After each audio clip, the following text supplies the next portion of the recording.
Today we are going to discuss about the most frequently asked questions for engineering admission. Most of the students are facing a lot of problems that what are the eligibility criteria, which college is good, what are the criteria we should look for.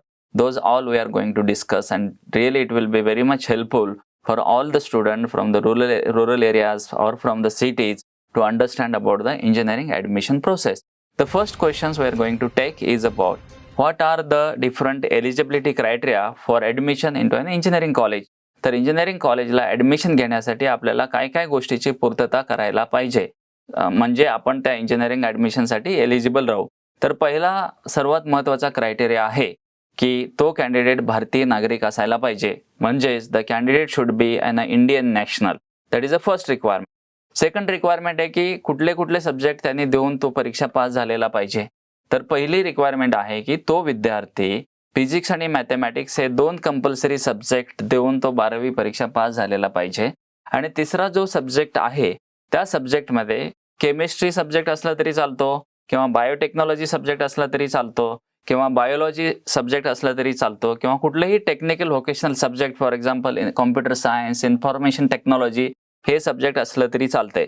तर total ह्या 3 सब्जेक्टमध्ये जो एक physics आहे, दुसरा mathematics आहे आणि जो तिसरा ऑप्शनल सब्जेक्ट आहे, त्या टोटल 3 सब्जेक्टचा ॲव्हरेज 45% मध्ये एक मार्क्स घेऊन तो पास झालेला पाहिजे. जर तो कॅन्डिडेट जनरल कॅटेगरीमध्ये असला तर. जर तो कॅन्डिडेट रिझर्व्ह कॅटेगरी किंवा इकॉनॉमिकली वीकर सेक्शनमधून असेल किंवा तो फिजिकली डिसेबिलिटी कॅन्डिडेट असेल तर ह्या 3 सब्जेक्टमध्ये फिजिक्स, मॅथमॅटिक्स आणि तिसरा ऑप्शनल सब्जेक्ट त्याला टोटल 40% मार्क्स पडायला पाहिजे, तर तो कॅन्डिडेट इंजिनिअरिंगच्या ॲडमिशनसाठी एलिजिबल राहील. आणि दुसरी रिक्वायरमेंट आहे की तो कॅन्डिडेट MHCET 2020-23 एक्झामिनेशन पास झालेला पाहिजे, तो अपिअर झालेला पाहिजे. मिनिमम त्याला नॉन झिरो स्कोर असला तरी तो कॅन्डिडेट इंजिनिअरिंगच्या ॲडमिशनसाठी एलिजिबल राहील. आणि काही कॅन्डिडेट जे डिप्लोमा एक्झाम देऊन पास झालेले असतात आणि त्या कॅन्डिडेटना जर डायरेक्ट सेकंड इयरमध्ये ॲडमिशन भेटलेला नसेल आणि त्यांना जर इंजिनिअरिंग फर्स्ट इयरला ॲडमिशन जर घ्यायचं असेल तर तो कॅन्डिडेट 3 वर्षाचा डिप्लोमा इंजिनिअरिंग आणि टेक्नॉलॉजीमध्ये देऊन पास झालेला पाहिजे आणि त्याला मिनिमम 45% मार्क्स भेटायला पाहिजे. आणि जर तो रिझर्व्ह कॅटेगरीमध्ये कॅन्डिडेट असेल तर त्याला 40% देऊन तो एक्झाम पास झालेला पाहिजे, तर तो कॅन्डिडेट इंजिनिअरिंगच्या ॲडमिशनसाठी एलिजिबल राहील. जर कॅन्डिडेट जर ऑल इंडिया लेवलला त्यांनी कुठं 11वी-12वी कंप्लीट केलेला असेल तर what are the eligibility criteria for the candidates from all India category और from the union territory of the Jammu and Kashmir and the union territory of the Ladakh migrant candidates, त्यांच्यासाठी इंजिनिअरिंगच्या ॲडमिशनसाठी एलिजिबिलिटी क्रायटेरिया काय आहेत. तर फर्स्ट एलिजिबिलिटी क्रायटेरिया आहे की तो भारतीय नागरिक असायला पाहिजे. दुसरा एलिजिबिलिटी क्रायटेरिया आहे की तो कॅन्डिडेट फिजिक्स आणि मॅथमॅटिक्स हे 2 कंपल्सरी सब्जेक्ट घेऊन 12वी एक्झाम पास झालेला पाहिजे. आणि तिसरा सब्जेक्ट आहे की तो केमिस्ट्री, बायोटेक्नॉलॉजी, बायोलॉजी किंवा कुठलंही एखादं व्होकेशनल कोर्स हे सब्जेक्ट घेऊन तो 12वी एक्झाम पास झालेला पाहिजे. आणि त्याला फिजिक्स, मॅथमॅटिक्स आणि एक ऑप्शनल सब्जेक्ट आहे त्याला मिनिमम 45% मार्क्स भेटलेले पाहिजे, जर तो जनरल कॅटेगरीमध्ये असला असता तर. जर तो कॅन्डिडेट रिझर्व्ह कॅटेगरी किंवा फिजिकली डिसेबिलिटी किंवा फ्रॉम इकॉनॉमिकली वीकर सेक्शनच्या कॅटेगरीमधून त्याला ॲडमिशन घ्यायचं असेल तर त्याला मिनिमम 40% मार्क्स हे फिजिक्स, मॅथमॅटिक्स आणि ऑप्शनल सब्जेक्टमध्ये पाहिजे. दुसरी महत्त्वाची रिक्वायरमेंट आहे की ऑल इंडिया कॅटेगरीमध्ये जर त्याला ॲडमिशन घ्यायचं असेल तर तो कॅन्डिडेट हे JEE एक्झाम दिलेला पाहिजे आणि त्या JEE एक्झाममध्ये त्याला नॉन झिरो स्कोर असायला पाहिजे. आणि त्याच्याबरोबर जर ऑल इंडिया कॅटेगरीमध्ये असेल, जर JEE एक्झाम दिलेला नसेल तर त्याला MHCET 2020-23 एक्झाम देऊन त्याला नॉन झिरो स्कोर त्या सब्जेक्ट MHCET एक्झाममध्ये भेटलेले पाहिजे. आणि तो एक्झाम MHCET जर दिलेला असेल किंवा JEE एक्झाम दिलेला असेल तर ऑल इंडिया कॅटेगरीच्या कोट्यातून त्याला ॲडमिशन भेटू शकतो. आणि जर समजा तो कॅन्डिडेट डिप्लोमा पास झालेला असेल आणि त्याला फर्स्ट इयरला इंजिनिअरिंगला ॲडमिशन घ्यायचं असेल महाराष्ट्रामध्ये तर तो 3 वर्षाचा डिप्लोमा कंप्लीट केलेला पाहिजे आणि त्या 3 वर्षाच्या डिप्लोमामध्ये त्याला मिनिमम 45% मार्क्स भेटलेले पाहिजे, जर ओपन कॅटेगरीमधून असला असता तर. जर तो रिझर्व्ड कॅटेगरी किंवा इकॉनॉमिकली वीकर सेक्शन किंवा फिजिकली हँडिकॅप्ड असेल तर त्याला मिनिमम 40% मार्क्स भेटायला पाहिजे. तर तो कॅन्डिडेट ऑल इंडिया कॅटेगरीमधून तो इंजिनिअरिंगच्या ॲडमिशनसाठी महाराष्ट्रात एलिजिबल राहील.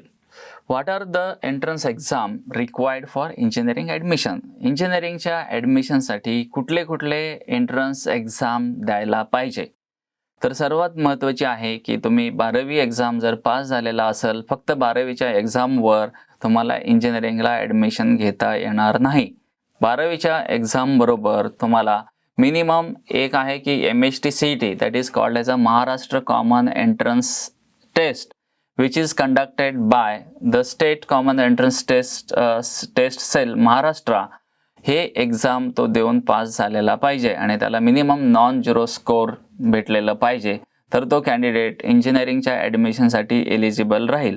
जर तो MHT-CET एक्झाम दिलेला नसेल, दुसरी एक एक्झाम आहे, ते एक्झाम JEE, त्याला आपण जॉईंट एंट्रन्स एक्झामिनेशन मेन म्हणतो, तो एक्झाम देऊन तो पास झालेला पाहिजे किंवा त्याला मिनिमम नॉन झिरो स्कोर भेटलेला पाहिजे. तर MHCET किंवा JEE मेन ह्या दोन एक्झामपैकी एखाद्या एक्झाममध्ये एक्झाम देऊन त्याला जर नॉन झिरो स्कोर भेटलेला असेल, तर त्याला इंजिनिअरिंगला ॲडमिशन घेता येईल. पण अजून एक आहे की महाराष्ट्रामध्ये सुद्धा बरेच प्रायव्हेट कॉलेजेस आहेत. त्या प्रायव्हेट कॉलेजेसमध्ये त्यांचे स्वतःचे एंट्रन्स एक्झाम घेतले जातात.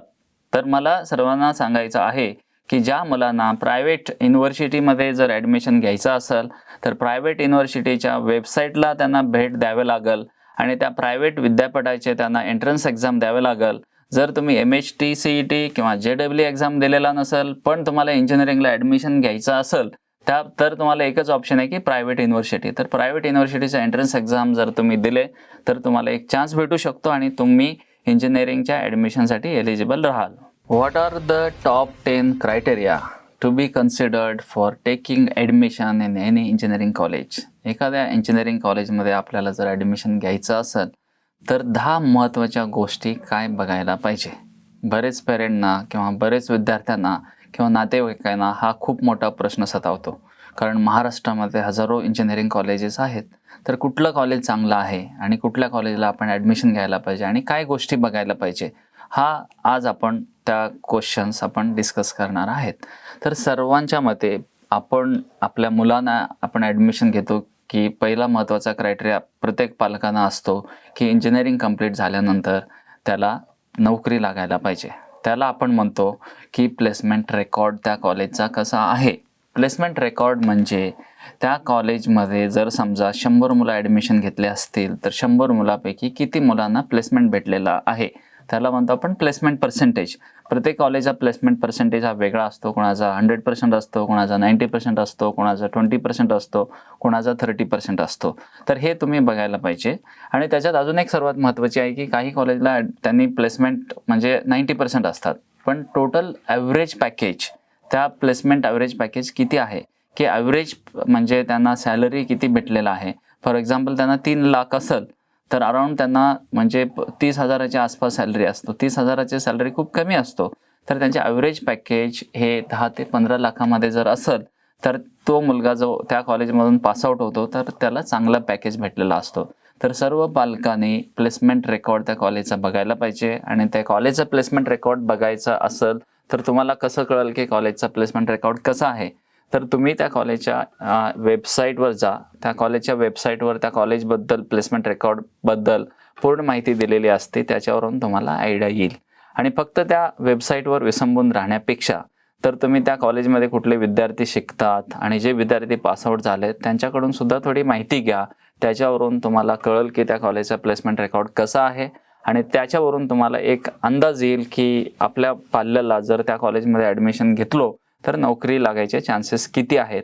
तर सर्वांनी प्लेसमेंट रेकॉर्ड बघायला पाहिजे. तो एक सर्वात महत्त्वाचा टॉप क्रायटेरिया आहे. तर दुसरा महत्त्वाचा क्रायटेरिया आहे की ॲक्रिडिटेशन आहे का नाही. ॲक्रिडिटेशन याचा अर्थ असतो की मुलांना एक क्वालिटी एज्युकेशनसाठी काही मिनिमम गोष्टी असतात. काही वेगवेगळ्या ॲक्रिडिटेशन एजन्सीकडून त्या कॉलेजने ॲक्रिडिटेशन केलेला असतो. त्या ॲक्रिडिटेशनवरून आपल्याला कळते की त्या कॉलेजचं प्लेसमेंट कसं आहे, त्या कॉलेजचे फॅकल्टी मेंबर्स कसं आहेत, त्या फॅकल्टीमध्ये इन्फ्रास्ट्रक्चर फॅसिलिटी कशा आहेत, त्या कॉलेजच्या स्टुडंटचं मेरिट कसं आहे, त्याच्यावरून त्या कॉलेजला ॲक्रिडिटेशन दिलेलं असतो. तर आपल्याला ह्या सगळ्या गोष्टी बघायला अवघड होऊन जातो, पण एका गोष्टीवरून आपल्याला कळून येते की त्या कॉलेजची total overall the quality of education कसं आहे. आणि ते क्वालिटी ऑफ एज्युकेशन बघण्यासाठी सर्वात महत्त्वाचा क्रायटेरिया आहे, त्याला म्हणतात आपण ॲक्रिडिटेशन. तर वेगवेगळ्या एजन्सीकडून ॲक्रिडिटेशन केलेले असतात. महत्त्वाचं इंजिनिअरिंग कॉलेजमध्ये ॲक्रिडिटेशन असतो ते NBA म्हणतो आपण, त्याला नॅशनल बोर्ड ऑफ ॲक्रिडिटेशनचं मानांकन त्या कॉलेजला भेटलेला असतो. आणि जर NBA ॲक्रिडिटेशन झालेलं असेल तर बऱ्याच गोष्टी म्हणजे त्या कॉलेजमध्ये असतात आणि ते कॉलेज चांगलं आहे असं कन्सिडर केलं जातो. आणि दुसरं ॲक्रिडिटेशन आहे की NAAC म्हणतो आपण त्याला, नॅशनल असेसमेंट आणि ॲक्रिडिटेशन काउन्सिल. तर नॅशनल असेसमेंट आणि ॲक्रिडिटेशन काउन्सिल हे एक एजन्सी आहे. त्या एजन्सी त्या कॉलेजला व्हिजिट करून त्या कॉलेजमधल्या सगळ्या गोष्टी त्यांनी चेक केलेल्या असतात. त्याच्यावरून त्यांनी वेगवेगळे ग्रेड दिलेले असतात. फॉर एक्झाम्पल ते C आहे किंवा B आहे, B+ आहे, B++, A ग्रेड आहे, A+, असं वेगवेगळे ग्रेड दिलेले असतात. जर A++ ग्रेड असेल तर ते कॉलेज खूप चांगलं आहे. A+ असेल तर अजून म्हणजे त्याच्यापेक्षा थोडं खालच्या दर्जाचा तो कॉलेज आहे. तर तुम्ही ॲडमिशन घेताना त्या 2 गोष्टी बघू शकता. आणि त्याच्याबरोबर अजून एक महत्त्वाची गोष्ट आहे, जे आजकाल आपल्या गव्हर्नमेंट ऑफ इंडियाने आपल्या पूर्ण इंजिनिअरिंग इंडियामधल्या कॉलेजचं रँकिंग केलेलं आहे. त्या रँकिंगला आपण national institutional ranking framework NIRF ranking म्हणतो. तर टॉप 200 इंजिनिअरिंग कॉलेजेस जर त्या लिस्टमध्ये असेल तर त्या कॉलेजला NIRF रँकिंग भेटलेलं असतं. तर ते कॉलेज जर NIRF रँकिंगमध्ये जर आलेलं असेल तर त्याचा अर्थ खरंच ते कॉलेज खूप चांगलं आहे. ह्या 3 गोष्टी तुम्ही नक्की बघा. फर्स्ट प्रिफरन्स तुम्ही NIRF रँकिंगला द्या, दुसरं प्रिफरन्स आहे NBA रँकिंगला द्या, थर्ड आहे की NAAC रँकिंगला द्या. जर ते college NIRF ranking, then NBA ranking आणि NAAC रँकिंग त्यांना जर भेटलेलं असेल तर खरंच ते कॉलेज चांगलं आहे आणि तुम्ही ॲडमिशन घेताना ह्या 3 गोष्टीला म्हणजे महत्त्व देऊ शकता. तिसरं क्रायटेरिया आहे की त्या कॉलेजचं लोकेशन कुठं आहे. जर ते कॉलेजचं लोकेशन सिटीमध्ये आहे किंवा रुरल एरियामध्ये आहे किंवा कॉलेज सिटीपासून खूप लांब आहे, ते लोकेशन खूप मॅटर करतो. ते कॉलेज खूप सेफ आणि कन्व्हिनियंट लोकेशन जर असेल तर आपल्या मुलांना किंवा मुलींना आपल्याला ॲडमिशन घ्यायला सोपं जाईल. तर तुम्ही ज्यावेळेस म्हणजे कुठल्या कॉलेजचे ऑप्शन्स फॉर्म भरता त्यावेळेस तुम्ही नक्की बघायला पाहिजे की ते कॉलेज कुठं लोकेटेड आहे आणि तिथं ट्रान्सपोर्टेशन फॅसिलिटीज अवेलेबल आहेत का नाही आणि तिथं सेफ आणि कन्व्हिनियंट लोकेशन आहे का नाही. तर तुम्ही हा तिसरं म्हणजे क्रायटेरिया हे लोकेशनला द्या. तर चौथा महत्त्वाचा क्रायटेरिया आहे तुम्ही जे बघायला पाहिजे की त्या कॉलेजची फीस किती आहे. कारण महाराष्ट्रामध्ये प्रत्येक कॉलेजची फीस फिक्स नाही आहे, प्रत्येक कॉलेजची फीस वेगवेगळी आहे. जर प्रत्येक आपल्याला ते फीस परवडायला पाहिजे. जनरल कॅटेगरीमध्ये असेल तर आपल्याला फुल फीस भरावी लागते. रिझर्व्ड कॅटेगरीमध्ये असेल तर आपल्याला गव्हर्नमेंटच्या नियमाप्रमाणे जे काही म्हणजे स्कॉलरशिप दिलेले असतात तेवढी फीस आपल्याला भरावी लागते. पण बऱ्याच वेळेस काय होतं की मुलांना कळत नाही की त्यांनी रँकिंगप्रमाणे कॉलेज निवडलेले असतात आणि त्यांनी ऑप्शन फॉर्म भरल्यानंतर त्यांना कॉलेजला ॲडमिशन म्हणजे भेटतो आणि नंतर कळते की त्या कॉलेजची फीस हे 2.5 लाख आहे किंवा 2 लाख आहे, 1.5 लाख आहे आणि ते अफोर्ड करू शकत नाहीत. मग त्यांना तिथं ॲडमिशन त्या राऊंडला कॅन्सल करून पुढच्या राऊंडला जावं लागतं आहे. म्हणून तुम्ही सर्वांना मला तुम्हाला सांगायचं आहे की त्या कॉलेजची फीस किती तुम्ही बघायला पाहिजे. जर तुम्ही ज्यावेळेस ऑप्शन फॉर्म भरता त्याच वेळेस त्या कॉलेजची फीस चेक करा आणि त्या कॉलेजची फीस ह्या त्या कॉलेजच्या वेबसाईटवर दिलेलं असते आणि त्याच्यावरून तुम्ही ठरवू शकता की कॉलेजची फीस किती आहे आणि आपण अफोर्ड करू शकतो का नाही. त्याच्यावरून तुम्ही त्या कॉलेजचे ऑप्शन फॉर्म निवडू शकता. 5वा क्रायटेरिया आहे की त्या कॉलेजमध्ये कुठले कुठले कोर्सेस अवेलेबल आहेत. तर प्रत्येक कॉलेजमध्ये सगळे कोर्स अवेलेबल नसतात. म्हणून जर तुमच्या इंटरेस्टप्रमाणे किंवा तुमच्या डोमेन एरियाप्रमाणे तुम्हाला जर ॲडमिशन घ्यायचं असेल तर तुम्हाला अगोदर बघायला पाहिजे की त्या कॉलेजमध्ये खरंच ते कोर्सेस अवेलेबल आहेत का नाही. तर त्याला म्हणतो आपण कोर्स ऑफरिंग. तर प्रत्येक कॉलेज वेगवेगळे कोर्सेस देतात आणि तुम्हाला जर पाहिजे असेल तर ते ॲडमिशन ब्राउचरचे DTAने पब्लिश केलेले आहे, त्याच्यामध्ये सगळे कोर्सेस दिलेले असतात किंवा कॉलेजच्या वेबसाईटवर जाऊन तुम्ही बघू शकता आणि कुठल्या कोर्सला डिमांड आहे किंवा जास्त म्हणजे अपॉर्च्युनिटीज अवेलेबल आहेत त्याप्रमाणे तुम्ही कोर्स निवडू शकता. त्याच्यानंतर आहे की 6वा क्रायटेरिया तुम्ही बघायला पाहिजे की त्या कॉलेजमधले फॅकल्टी मेंबर कसे आहेत. कारण फॅकल्टी मेंबर हे खूप महत्त्वाचे म्हणजे क्रायटेरिया आहे. फॅकल्टी मेंबर जर चांगले असतील, त्यांचे क्वालिफिकेशन जर चांगले असतील, ते जर एक्सपिरियन्स फॅकल्टी मेंबर असेल तर तिथून आपल्याला चांगलं शिकता येते आणि त्याचा उपयोग करून आपण म्हणजे पुढच्या आपल्या करिअर पाथ आपण निवडू शकतो. तर त्याला आपण क्वालिफिकेशन आणि एक्सपिरियन्स हे बघायला पाहिजे आणि ते जर बघायचं असेल तर तुम्हाला त्या कॉलेजच्या वेबसाईटला व्हिजिट करावं लागेल आणि जर त्याच्यातून जर माहिती भेटत नसेल, प्रेझेंटली त्या कॉलेजमध्ये कुठले विद्यार्थी शिकतात त्यांच्याशी तुम्ही डिस्कस करा किंवा जे विद्यार्थी पासआउट झालेले आहेत त्यांना विचारा की त्या कॉलेजमध्ये फॅकल्टी आहेत आणि कसे आहेत, क्वालिफिकेशन कसं आहे, चांगले शिकवतात का नाही, त्याच्यावरून तुम्ही निवडू शकता. हा 6वा क्रायटेरिया महत्त्वाचा आहे. 7वा क्रायटेरिया आहे की सर्वात महत्त्वाचा क्रायटेरिया आपण म्हणू त्याला, की कॅम्पस इन्फ्रास्ट्रक्चर कसं आहे. कारण सगळ्या फॅसिलिटीज, लायब्ररीज आहेत किंवा क्लासरूम आहेत किंवा लॅबोरेटरीज आहेत किंवा स्पोर्ट फॅसिलिटीज आहेत किंवा ह्या सगळ्या गोष्टी खूप महत्त्वाच्या आहेत. एक चांगलं कंडिशिव्ह लर्निंग एन्व्हायरमेंट जर पाहिजे असेल तर त्या कॉलेजचा कॅम्पस इन्फ्रास्ट्रक्चर खूप चांगलं पाहिजे. जर कॅम्पस इन्फ्रास्ट्रक्चर चांगलं असेल म्हणजे तुम्हाला क्लासरूम आले, लॅब आले, लायब्ररीज आले, तुम्हाला स्पोर्ट फॅसिलिटीज आले किंवा हॉस्टेल फॅसिलिटीज आहे, व्यवस्थित आहेत का नाही त्या गोष्टी तुम्ही बघायला पाहिजे. तर कॉलेजच्या वेबसाईटवर तुम्ही व्हिजिट केल्यानंतर किंवा जे विद्यार्थी तिथं शिकतात किंवा जे पासआउट झालेले आहेत त्यांच्याकडून तुम्ही माहिती घेऊन कॅम्पसच्या इन्फ्रास्ट्रक्चरबद्दल माहिती घेऊ शकता आणि त्याच्यावरून तुम्ही निवडू शकता की कॉलेज चांगलं आहे का नाही आहे. 8वा क्रायटेरिया आहे की इंडस्ट्री कोलॅबरेशन. कारण काय असतं, आपला मुलगा ज्यावेळेस इंजिनिअरिंगमध्ये ॲडमिशन घेतो की आपल्याला सर्वांना वाटतं की तो मुलगा चांगल्या कंपनीमध्ये जायला पाहिजे. तर बरेच कॉलेजचे इंडस्ट्रीचे चांगले कोलॅबरेशन असतात, म्हणजे त्यांचे MOU झालेले असतात आणि त्या कॉलेजमध्ये त्या कंपनीमध्ये प्लेस व्हायचे चान्सेस जास्त असतात. म्हणून तुम्ही बघायला पाहिजे की त्या कॉलेजचं इंडस्ट्री कोलॅबरेशन कसं आहे. तर इंडस्ट्रियल कोलॅबरेशन बघण्यासाठी तुम्हाला कॉलेजच्या वेबसाईटला व्हिजिट करावं लागेल. त्या वेबसाईटवरून तुम्हाला कळेल की कुठल्या कुठल्या इंडस्ट्रीबरोबर त्या कॉलेजचं कोलॅबरेशन आहे आणि तो क्रायटेरिया बघून तुम्ही निवडू शकता. नंतर 9वा जो क्रायटेरिया आहे की रिसर्च अपॉर्च्युनिटीज त्या कॉलेजमध्ये कसं आहेत. रिसर्च अपॉर्च्युनिटीज म्हणजे फॅकल्टी मेंबर हे वेगवेगळ्या रिसर्चमध्ये इन्व्हॉल्व झालेले असतात. त्यांना गव्हर्नमेंटकडून किंवा नॉन गव्हर्नमेंट एजन्सीकडून वेगवेगळे फंड्स भेटलेले असतात. त्या फंडवरून त्यांनी काहीतरी रिसर्च प्रोजेक्ट करतात जे सोसायटीसाठी उपयोगी असतात.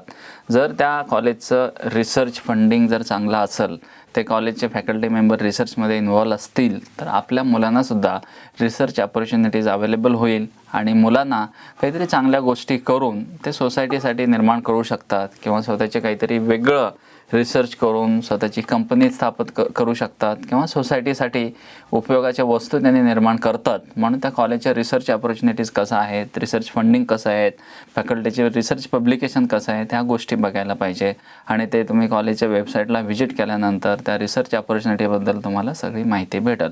आणि 10वा क्रायटेरिया तुम्ही बघायला पाहिजे की त्या कॉलेजचा ॲल्युमिनाय नेटवर्क कसा आहे, की त्या कॉलेजला रजिस्टर्ड ॲल्युमिनाय सोसायटी फॉर्म झाली आहे का नाही आणि त्या कॉलेजमधून पासआउट झालेले मुलं जे भारतामध्ये किंवा भारताच्या बाहेर वेगवेगळ्या टॉप कंपनीमध्ये काम करत असतात आणि त्या कुठल्या कुठल्या टॉप कंपनीमध्ये त्याला आपण डिस्टिंग्विश्ड किंवा प्रॉमिनंट ॲल्युमिनाय म्हणतो, ते डिस्टिंग्विश्ड किंवा प्रॉमिनंट ॲल्युमिनाय कसं आहेत आणि कुठल्या कुठल्या क्षेत्रामध्ये कुठल्या कुठल्या पोझिशनवर ते काम करतात त्याच्यावरून तुम्हाला एक आयडिया येईल की त्या कॉलेजच्या ॲल्युमिनाय कसं आहे किंवा कारण ते ॲल्युमिनाय ते मुलांना मदत करत असतात. आणि ॲल्युमिनाय नेटवर्क जर तुम्हाला बघायचं असेल तर तुम्हाला परत कॉलेजच्या वेबसाईटला व्हिजिट करावं लागेल.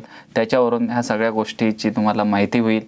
तर हे 10 महत्त्वाच्या गोष्टी सर्व पालकांनी, विद्यार्थ्यांनी किंवा त्यांच्या नातेवाईकांनी प्रत्येक कॉलेजचं बघावं आणि ते सर्वांना उपयोगाचं होईल की कुठलं कॉलेज चांगलं आहे आणि कुठल्या कॉलेजला आपण ॲडमिशन घ्यायला पाहिजे. बरेच मुलांना किंवा पालकांना प्रश्न पडतो की कुठले कुठले डॉक्युमेंट्स किंवा कागदपत्र ॲडमिशनसाठी लागतात. ज्यावेळेस तुम्ही ॲडमिशन ऑनलाईन फॉर्म भरता त्यावेळेस आपण गेल्यानंतर कळते की आपला हा फॉर्म राहिलेला आहे किंवा हा फॉर्म भेटलेला नाही. त्यासाठी हा म्हणजे प्रश्न सर्वांसाठी खूप महत्त्वाचा आहे की ॲडमिशन घ्यायच्या अगोदर किंवा फॉर्म भरायच्या अगोदर ह्या कागदपत्रांची तुम्ही पूर्तता करू शकता. तर पहिला त्याच्यामध्ये वेगवेगळे कॅटेगरी आहेत. एक तर म्हणजे जनरल कॅन्डिडेट आहेत किंवा SC/ST कॅन्डिडेट आहेत किंवा इकॉनॉमिकली वीकर सेक्शनचे कॅन्डिडेट आहेत किंवा फिजिकली हँडिकॅप्ड आहेत. त्याप्रमाणे ॲडमिशन वेगवेगळ्या मुलांसाठी वेगवेगळे कॅटेगरी फॉर्म केलेले आहेत. For example type A candidate, type B candidate, type C candidate असे बरेच आहेत. त्याप्रमाणे मी तुम्हाला सांगतो. म्हणजे सर्वात mandatory documents for all type of the candidates required are the first certificates required is a SSC marksheet. नंतर SSC मार्कशीट बरोबर SSCचं सर्टिफिकेटसुद्धा भेटतो. त्या दोन्ही मार्कशीट आणि सर्टिफिकेट तुम्ही तुमच्या ॲडमिशनच्या अगोदर तयार करून ठेवू शकता.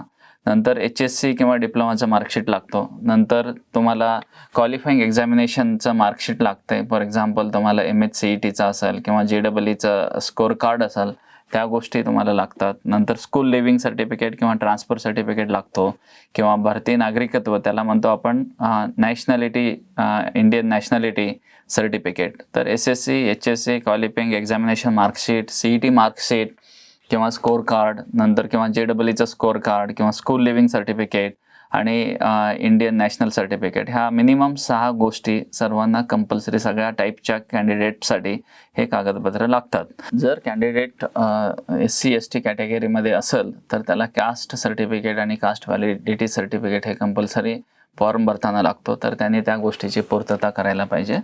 जर कॅन्डिडेट हे VJ किंवा DT NT किंवा NTB NTC किंवा OBC किंवा SBC मध्ये जर असेल तर त्याला पण कास्ट सर्टिफिकेट हे लागतो. नंतर कास्ट व्हॅलिडिटी सर्टिफिकेट पण लागतो, आणि त्यांना दुसरी एक सर्टिफिकेट त्याला म्हणतो आपण non creamy layer, valid up to 31 March 2024 पर्यंत असलेलं सर्टिफिकेट त्यांना लागतो.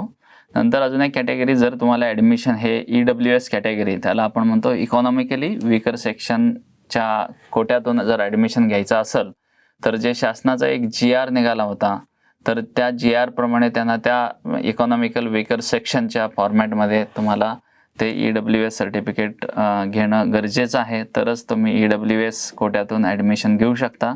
जर कॅन्डिडेट हा ऑर्फन कॅन्डिडेट असतो, मग त्याला जर त्याच्यातून ॲडमिशन घेत असेल तर त्या ब्रोशरमध्ये एक ऑर्फन सर्टिफिकेट प्रोफॉर्मा म्हणून आहे, त्याला प्रोफॉर्मा U म्हणतो. त्या प्रोफॉर्मामध्ये त्यांना ते सर्टिफिकेट मिळवणं गरजेचं असतं, तर त्या कॅन्डिडेटला ऑर्फन ह्या कॅटेगरीमधून ॲडमिशन घेता येते. दुसरी एक कॅटेगरी आहे की TFWS, त्याला ट्युशन फी विवर स्कीम म्हणतो आपण. त्या ट्युशन फी विवर स्कीममध्ये त्या कॅन्डिडेटला त्या कॉलेजची जे काही ट्युशन फी आहे त्या ट्युशन फी पूर्ण माफ झालेला असतो.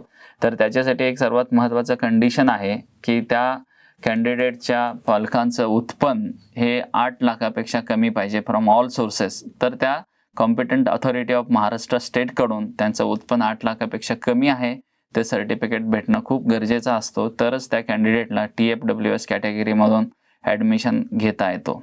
तर इन ऑल जे जनरल गोष्टी आहेत की SSC सर्टिफिकेट आहे, SSC मार्कशीट आहे, HSC सर्टिफिकेट, HSC मार्कशीट आहे, नंतर तुमचं MHCETचा स्कोअर कार्ड आहे, नंतर JEEचा स्कोअर कार्ड आहे, तुम्हाला फोटो लागतात, नंतर तुम्हाला caste certificate, caste validity certificate, नंतर नॅशनॅलिटी सर्टिफिकेट, नंतर तुम्हाला उत्पन्न सर्टिफिकेट, आणि जसं त्या कॅटेगरीमध्ये तुम्हाला ॲडमिशन घ्यायचं असेल तर त्याप्रमाणे प्रोफॉर्मा दिलेले आहेत, त्याप्रमाणे तुम्हाला त्या कागदपत्रांची पूर्तता जर करून ठेवली तर तुम्हाला ॲडमिशन घेणं सोपं होईल. एक सर्वात महत्त्वाचा प्रश्न आहे की ज्या कॉलेजमध्ये आपण ॲडमिशन घेतो ते कॉलेज ऑटोनॉमस कॉलेज आहे का, डीम्ड युनिव्हर्सिटी आहे का, अफिलिएटेड कॉलेज आहे का, प्रायव्हेट युनिव्हर्सिटी आहे, आणि कुठलं कॉलेज चांगलं आहे. ऑटोनॉमस कॉलेजमध्ये ॲडमिशन घ्यायला पाहिजे, डीम्ड युनिव्हर्सिटीमध्ये घ्यायला पाहिजे का, अफिलिएटेडमध्ये घ्यायला पाहिजे का, प्रायव्हेट युनिव्हर्सिटीमध्ये घ्यायला पाहिजे, हा खूप महत्त्वाचा प्रश्न सर्व पालकांना किंवा मुलांना सतावतो. त्यांना कळत नाही की कुठल्या टाईपचे कॉलेजेस आहे. सर त्याबद्दल मी तुम्हाला आज माहिती सांगणार आहे. पहिली गोष्ट मी तुम्हाला सांगतो, कॉलेज कुठल्याही टाईपचं असू दे, की ऑटोनॉमस असू दे किंवा डीम्ड युनिव्हर्सिटी असू दे किंवा प्रायव्हेट युनिव्हर्सिटी असू दे किंवा तुमचं अफिलिएटेड कॉलेज असू दे, सर्वात महत्त्वाची गोष्ट तुम्हाला बघायचं आहे की त्या कॉलेजचं अकॅडमिक रेप्युटेशन कसं आहे. मी तुम्हाला अगोदर सांगितलेलं आहे की अकॅडमिक रेप्युटेशन म्हणजे त्या कॉलेजचं ॲक्रेडिटेशन झालेलं आहे का, किंवा NRF रँकिंगमध्ये ते कॉलेज आहे का, तिथं टीचिंग लर्निंग प्रोसेस कशी आहे, त्या गोष्टी तुम्ही बघायला पाहिजे. दुसरी गोष्ट म्हणजे त्या कॉलेजचं इन्फ्रास्ट्रक्चर कसं आहे, त्या कॉलेजचे फॅकल्टी मेंबर्स कसं आहेत, त्या कॉलेजचं प्लेसमेंट रेकॉर्ड कसं आहे, त्या कॉलेजचं इंडस्ट्री कोलॅबरेशन कसं आहे, आणि सर्वात महत्त्वाची म्हणजे त्या कॉलेजची फीस किती आहे आणि आपण किती फीस अफोर्ड करू शकतो, ह्या गोष्टी तुम्ही बघायला पाहिजे. म्हणजे कुठल्याही टाईपचं असू दे, मग त्या कॉलेजमध्ये तुम्ही ॲडमिशन घेऊ शकता. आता राहिला की खरंच ऑटोनॉमस म्हणजे काय किंवा डीम्ड म्हणजे काय किंवा तुम्हाला प्रायव्हेट युनिव्हर्सिटी किंवा अफिलिएटेड कॉलेजमध्ये काय म्हणजे काय, त्याबद्दल तुम्हाला सांगणार आहे की ऑटोनॉमस कॉलेज म्हणजे काय. Autonomous college are the affiliated to a parent university. For example आता पुणे युनिव्हर्सिटी घेतलं तर काही कॉलेजेस असतात की ऑटोनॉमस म्हणजे त्यांचं स्वातंत्र्य. तर त्या कॉलेजना त्या युनिव्हर्सिटींनी स्वातंत्र्य दिलेलं असते की त्यांचे स्वतःचे करिक्युलम इंडस्ट्री स्टँडर्डप्रमाणे ते डेव्हलप करू शकतात. त्यांच्या स्वतःची एक्झामिनेशन सिस्टीम, त्यांची इव्हॅल्युएशन सिस्टीम, ह्याबद्दल त्यांना ऑटोनॉमी दिलेली असते. म्हणजे त्यांना स्वातंत्र्य दिलेले असतात, त्याप्रमाणे त्यांचे करिक्युलम, एक्झामिनेशन आणि इव्हॅल्युएशन प्रोसेस कॅरी आऊट होतात. पण त्या ज्यावेळेस कॉलेज मुलं पास आऊट होतात की एक्झामिनेशन झाल्यानंतर ते रिझल्ट ते विद्यापीठाला सबमिट करतात आणि त्या विद्यापीठाची डिग्री त्या मुलांना दिलेली असते, त्याला आपण ॲटॉनॉमस कॉलेज म्हणतो. आणि ते कॉलेज त्यांचं अकॅडमिक स्टँडर्ड आणि ॲडमिनिस्ट्रेटिव्ह स्टँडर्ड त्यांना मेंटेन करायची जबाबदारी त्या पूर्ण कॉलेजची असते. त्या कॉलेजांना आपण ॲटॉनॉमस कॉलेज म्हणतो. दुसरं कॉलेज आहे की डीम्ड कॉलेज. म्हणजे काय? Deemed universities are the autonomous institutions that are granted the status of the university by the University Grant Commission. They have the power to grant the degrees and the diplomas in their own name and are responsible for designing their own courses and conducting the examination and responsible for maintaining academic and administrative standards as per the norms set by the UGC. म्हणजे याचा अर्थ असतो जसं state universities असतात तर ह्या विद्यापीठांना त्या UGCने त्यांना मान्यता दिलेली असते आणि त्या कॉलेजमधून पासआउट झाल्यानंतर त्यांना त्या विद्यापीठाची डिग्री त्यांना दिलेलं असतं. तर त्या कॉलेजना आपण डीम्ड युनिव्हर्सिटी म्हणतो आणि त्या कॉलेजमध्ये पण तुम्ही ॲडमिशन घेऊ शकता, पण त्यांचे पूर्ण अकॅडमिक स्टँडर्ड्स आणि ॲडमिनिस्ट्रेटिव्ह स्टँडर्ड त्या युनिव्हर्सिटीने डिसाईड केलेले असतात. हे झालं डीम्ड युनिव्हर्सिटी. दुसरा आहे की अफिलिएटेड कॉलेजेस. म्हणजे काय? अफिलिएटेड कॉलेजेसमध्ये जे काही स्टेट युनिव्हर्सिटीज आहेत त्या स्टेट युनिव्हर्सिटीजमध्ये वेगवेगळे जे इंजिनिअरिंग कॉलेजेस असतात त्या कॉलेजशी अफिलिएटेड असतात, म्हणजे संलग्न असतात. म्हणजे त्या कॉलेजमध्ये कुठले कोर्सेस शिकवायचे, त्या कॉलेजची एक्झामिनेशन कशी घ्यायची, त्या कॉलेजची इव्हॅल्युएशन कशी घ्यायची त्या युनिव्हर्सिटीने डिसाईड केलेले असतात. म्हणजे सगळे जे अकॅडमिक स्टँडर्ड असतात किंवा एक्झामिनेशन स्टँडर्ड असतात तर त्या विद्यापीठाप्रमाणे त्यांना म्हणजे घ्यावं लागतात. त्या कॉलेजेसना आपण ॲफिलिएटेड कॉलेजेस म्हणतात आणि ॲफिलिएटेड कॉलेजेसना त्या विद्यापीठाची त्यांना डिग्री भेटते. म्हणजे बऱ्यापैकी त्या कॉलेजवर कंट्रोल त्या विद्यापीठाचा असतो, त्याला आपण ॲफिलिएटेड कॉलेजेस म्हणतो. आणि चौथा कॅटेगरी आहे की त्याला आपण प्रायव्हेट युनिव्हर्सिटीज म्हणतो. आता नवीन नियमाप्रमाणे प्रायव्हेट युनिव्हर्सिटीज हे इंडिपेंडेंट युनिव्हर्सिटीज आहेत which are established under the state or the central law. They have the power to grant the degrees or the diplomas in their own name and responsible for designing their own courses and conducting the examination. म्हणजे पूर्ण स्वातंत्र्य त्या विद्यापीठांना दिलेले असतात. कुठले courses घ्यायचे, कुठले त्यांना फीस किती आकारायची, त्यांची एक्झामिनेशन कशी घ्यायची, त्यांची ॲडमिनिस्ट्रेशन कसं असायला पाहिजे, हे पूर्ण म्हणजे स्वातंत्र्य त्या विद्यापीठांना दिलेले असतात. त्या विद्यापीठांना आपण प्रायव्हेट युनिव्हर्सिटीज म्हणतो. पण सर्वात महत्त्वाची गोष्ट म्हणजे कुठल्याही तुम्ही कॉलेजला किंवा कॅटेगरीमध्ये तुम्ही ॲडमिशन घेऊ शकता, पण सर्वात महत्त्वाच्या गोष्टी तुम्ही बघायला पाहिजे की त्या कॉलेजचं अकॅडमिक रेप्युटेशन कसं आहे, त्यांचं इन्फ्रास्ट्रक्चर कसं आहे, की रिसर्च फॅसिलिटीज कसं आहेत किंवा इंडस्ट्री कोलॅबरेशन कसं आहे, प्लेसमेंट रेकॉर्ड कसे आहेत आणि सर्वात महत्त्वाची म्हणजे त्या कॉलेजची फीस किती आहे. ह्या गोष्टीवरून तुम्ही डिसाईड करू शकता की कुठल्या कॉलेजेसमध्ये तुम्ही ॲडमिशन घ्यायला पाहिजे. What is the student to faculty ratio of the engineering college? बऱ्याच वेळेस आपण ॲडमिशन घेताना बरेच पालक की त्या कॉलेजचं स्टुडंट फॅकल्टी रेशो म्हणजे SFR किती आहे ते बघतात. तर जनरली SFR याचा अर्थ असतो की किती मुलाच्या मागं एक फॅकल्टी मेंबर आहेत, त्याला आपण SFR म्हणतो, student faculty ratio. Ideally industry स्टँडर्डप्रमाणे स्टुडंट फॅकल्टी रेशो हे 15:1 असायला पाहिजे.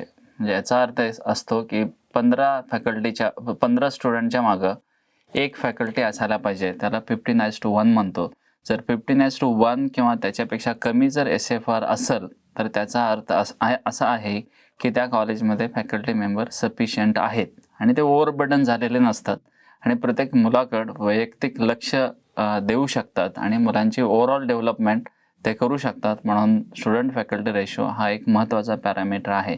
पण त्याच्याबरोबर हे पण बघायला पाहिजे की फक्त स्टुडंट फॅकल्टी रेशो हा चांगला आहे, त्याच्या व्यतिरिक्त त्या फॅकल्टी मेंबरचे क्वालिफिकेशन काय आहे, त्या फॅकल्टी मेंबरचं एक्सपिरियन्स कसं आहे, त्यांचं इंडस्ट्री कोलॅबरेशन किंवा रिसर्च कसं आहे, ह्या गोष्टी पण बघायला पाहिजे. स्टुडंट फॅकल्टी रेशो जेवढा कमी असेल तेवढे फॅकल्टी मेंबर तिथं आहेत आणि तेवढं मुलाकडे वैयक्तिक लक्ष दिलं जातं, त्याला आपण स्टुडंट फॅकल्टी रेशो म्हणतो. What is the curriculum of the engineering college? बऱ्याच पालकांना प्रश्न पडलेला असतो किंवा बरेच वेळेस आपण विचारतो की ॲडमिशन घ्यायचं असेल तर लोक म्हणतात की त्या कॉलेजचं करिक्युलम कसं आहे हे तुम्ही बघा. करिक्युलम याचा अर्थ काय आहे त्याबद्दल मी आज तुम्हाला सांगणार आहे. करिक्युलम त्या कॉलेजचा it is a combination of theory आणि practical courses offered by that college or by that university, त्याला आपण करिक्युलम म्हणतो. बेसिकली म्हणजे कुठले कुठले सब्जेक्ट आहेत, कुठले प्रॅक्टिकल्स आहेत आणि त्या थेरी आणि प्रॅक्टिकल सब्जेक्टचा उपयोग त्या मुलाच्या स्किल डेव्हलपमेंटच्या दृष्टीनं वेगवेगळ्या इंजिनिअरिंग फील्डमध्ये कसा केला जातो त्याला आपण करिक्युलम म्हणतो. मी सांगितल्याप्रमाणे अफिलिएटेड कॉलेजचं करिक्युलम हे त्या अफिलिएटेड युनिव्हर्सिटीने डिसाईड केलेले असतात. ॲटॉनॉमस कॉलेजचं करिक्युलम त्या ॲटॉनॉमस कॉलेजने डिसाईड केलेले असतात. डीम्ड युनिव्हर्सिटीमध्ये ते कॉलेज त्या डीम्ड युनिव्हर्सिटीला अफिलिएटेड असतात, म्हणजे त्या डीम्ड युनिव्हर्सिटी त्याचं करिक्युलम डिसाईड केलेले जातात. आणि प्रायव्हेट युनिव्हर्सिटीचं जे काही करिक्युलम आहे किंवा एक्झामिनेशन सिस्टम आहे ते प्रायव्हेट युनिव्हर्सिटीनं डिसाईड केले जातात. तर तुम्ही ॲडमिशन घेताना त्या गोष्टीसुद्धा बघू शकता की त्या कॉलेजमध्ये कुठले कुठले सब्जेक्ट आहेत, प्रॅक्टिकलला किती इम्पॉर्टन्स दिलेलं आहे, थेरीला किती इम्पॉर्टन्स दिलेला आहे, तिथं इंटर्नशिप म्हणजे ऑफर केलेलं आहे का नाही आहे, किंवा इंडस्ट्रीबरोबर काय कोलॅबरेशन आहे किंवा इंडस्ट्रीबरोबर काय प्रॅक्टिसेस ते वापरतात. ह्या गोष्टीमुळं की आपल्या मुलांचं ओव्हरऑल डेव्हलपमेंट कसं होतो ते डिसाईड केलेले जातात. म्हणून करिक्युलम हा एक महत्त्वाचा पॅरामीटर आहे. तर ॲडमिशन घेताना तुम्ही त्या वेबसाईटवर त्यांचे करिक्युलम दिलेले असतात, ते बघून तुम्ही डिसाईड करू शकता की आपल्याला त्या कॉलेजमध्ये त्या कोर्समध्ये ॲडमिशन घ्यायचं का नाही. What are the specializations available in the engineering college. हा एक प्रश्न असतो की कुठल्या ब्रांचला आपण ॲडमिशन घ्यायला पाहिजे किंवा त्या कॉलेजमध्ये वेगवेगळे ब्रांचेस कुठले अवेलेबल आहेत त्याला आपण स्पेशलायझेशन म्हणतो. हे स्पेशलायझेशन प्रत्येक कॉलेजला, प्रत्येक विद्यापीठाला वेगवेगळे असतात. तर प्रत्येक विद्यार्थ्याने किंवा पालकाने त्या कॉलेजचा वेबसाईट बघून तुम्ही बघू शकता की कुठले कुठले स्पेशलायझेशन्स अवेलेबल आहेत. फॉर एक्झाम्पल जर म्हटलं स्पेशलायझेशन सिव्हिल इंजिनिअरिंग आहे, मेकॅनिकल इंजिनिअरिंग आहे, इलेक्ट्रिकल इंजिनिअरिंग आहे किंवा इलेक्ट्रॉनिक्स अँड टेलिकम्युनिकेशन इंजिनिअरिंग आहे, कॉम्प्युटर सायन्स आहे, आर्टिफिशियल इंटेलिजन्स आणि डेटा सायन्स आहे किंवा तुम्ही इन्फॉर्मेशन टेक्नॉलॉजी आहे, पेट्रोलियम इंजिनिअरिंग आहे, ॲग्रिकल्चर इंजिनिअरिंग आहे, ॲटोमेशन आणि रोबोटिक्स इंजिनिअरिंग आहे किंवा केमिकल इंजिनिअरिंग आहे, न्यूक्लिअर इंजिनिअरिंग आहे. तर ज्यांना त्या फील्डमध्ये त्यांना करिअर डेव्हलप करायचं आहे किंवा त्यांना जर ठरवलेले असतील की मला या फील्डमध्ये किंवा या डोमेनमध्ये मला माझं करिअर निवडायचं आहे, तर त्या ठिकाणी ते कोर्सेस अवेलेबल आहेत का नाही किंवा स्पेशलायझेशन अवेलेबल आहेत का नाही तर तुम्ही अगोदर चेक करा. त्याप्रमाणे तुम्ही त्या कॉलेजचे आणि ब्रांचेसचे कोड तयार करून ठेवा आणि ऑप्शन फॉर्म भरताना ते तुम्ही भरू शकता आणि तुम्हाला त्या कॉलेजला प्रेफरन्स देता येतो. Does the engineering college offer any scholarship for the financial aid. तर बरेच आपल्या रुरल भागातले मुलं असतात की प्रत्येकांची पेईंग कॅपॅसिटी वेगवेगळी असते. ते मुलं तेवढे फीस अफोर्ड करू शकत नाहीत. तर बऱ्याच लोकांना प्रश्न पडतो की त्या कॉलेजमध्ये काही स्कॉलरशिप अवेलेबल आहे का किंवा काही फायनान्शियल हेल्प केली जाते का. तर याचं उत्तर आहे की येस, नक्की. पण ते स्कॉलरशिप हे त्या विद्यापीठावर किंवा त्या कॉलेजवर डिपेंड असतो. हे कॉलेज जे आहे ते जनरली स्कॉलरशिप जर देत असतील तर त्या मुलांचं मेरिट कसं आहे किंवा त्याला काय गरज आहे किंवा मेरिट आणि गरज या दोन्ही गोष्टीवर म्हणजे अवलंबून असतात. आणि हे जे स्कॉलरशिप आहे काही गव्हर्नमेंट एजन्सीकडून ऑफर केले जात आहेत, काही नॉन गव्हर्नमेंट किंवा प्रायव्हेट ऑर्गनायझेशनकडून पण ऑफर केले जातात किंवा काही जे स्कॉलरशिप आहे ते कॉलेज म्हणजे त्या मुलांना स्कॉलरशिप ऑफर केले जातात. तुम्हाला जर डिटेल त्या स्कॉलरशिपबद्दल माहिती पाहिजे असेल तर तुम्ही त्या कॉलेजच्या वेबसाईटला तुम्ही व्हिजिट करू शकता आणि त्याप्रमाणे तुम्ही डिसाईड करू शकता की आपल्याला किती स्कॉलरशिप भेटेल आणि काय चान्सेस आहेत, त्याप्रमाणे तुम्ही ते कॉलेज निवडू शकता. What are different non-government scholarship schemes available for students taking admission in engineering colleges. म्हणजे गव्हर्नमेंट स्कॉलरशिपच्या व्यतिरिक्त प्रायव्हेट एजन्सीकडून कुठले कुठले स्कॉलरशिप अवेलेबल केले जातात. तर बरेच प्रायव्हेट ऑर्गनायझेशन आहेत ते गरीब मुलांना किंवा होतकरू मुलांना वेगवेगळ्या टाईपचा स्कॉलरशिप अवेलेबल करून देतात. तर मुलांना त्या स्कॉलरशिप म्हणजे प्रोव्हायडरकडून तुम्हाला माहिती घेणं गरजेचं असते. तुम्हाला त्या वेबसाईटवर तुम्हाला व्हिजिट म्हणजे करा, त्यांचे डेडलाईन काय आहेत, त्यांचे रिक्वायरमेंट काय आहेत, त्याप्रमाणे त्यांचे स्कॉलरशिप फॉर्म तुम्ही भरू शकता. त्याप्रमाणे बरेच स्कॉलरशिप ते ऑफर केले जातात. काही म्हणजे जे स्कॉलरशिप ऑफर केले जातात त्यापैकी आहे की एक जिंदाल स्कॉलरशिप आहे. त्या जिंदाल स्कॉलरशिपच्या वेबसाईट तुम्ही जिंदाल ग्रुप वर जर व्हिजिट केलं तर तुम्हाला कळेल की किती स्कॉलरशिप देतात. जनरली हे 1.5 लाख पर इयर एवढं स्कॉलरशिप त्या जिंदाल स्कॉलरशिपकडून अवेलेबल केले जातात. नंतर आहे सीताराम जिंदाल स्कॉलरशिप. हे स्कॉलरशिप अमाऊंट 35,000 पर इयरपर्यंत ऑफर केले जाते. नंतर टाटा स्कॉलरशिप आहे. हे स्कॉलरशिप म्हणजे 4 लाख पर इयरपर्यंत म्हणजे ऑफर केली जाते. नंतर रिलायन्स फाउंडेशन स्कॉलरशिप आहे, 75,000 रुपयेपर्यंत हे स्कॉलरशिप ऑफर केलं जात आहे. आदित्य बिर्ला स्कॉलरशिप आहे की आदित्य बिर्ला स्कॉलरशिप हे 1.5 लाख पर इयरपर्यंत ऑफर केले जातात.